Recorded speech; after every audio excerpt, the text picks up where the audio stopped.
हमने नूह को उसकी कौम के पास यह कहकर भेजा, अपनी कौम को सावधान कर दो, इससे पहले कि उन पर कोई गंभीर यातना आए। उन्होंने कहा, ऐ मेरी कौम, मैं तुम्हारे लिए स्पष्ट सचेत करने वाला हूँ कि तुम अल्लाह की इबादत करो, उससे डरो और मेरी आज्ञा मानो।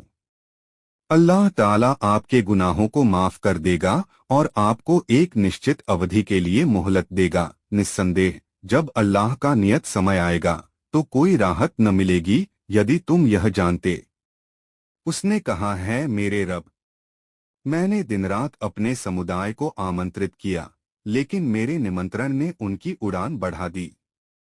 जब जब मैंने उन्हें निमंत्रण दिया कि तू उन्हें क्षमा कर दे, तब तब वे कानों में उंगलियां डालते, मुंह ढांकते, जिद करते और बड़ा अहंकार दिखाते थे।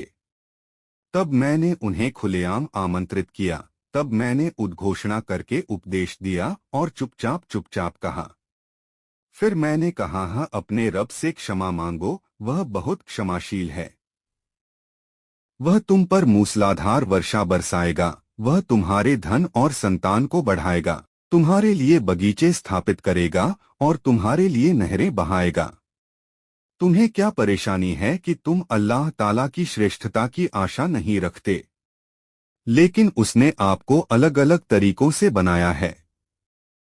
क्या तुमने ध्यान नहीं दिया कि अल्लाह ने किस प्रकार सातों आकाशों को परत दर परत बनाया है और वहां चंद्रमा को प्रकाश के रूप में और सूर्य को दीपक के रूप में रखा?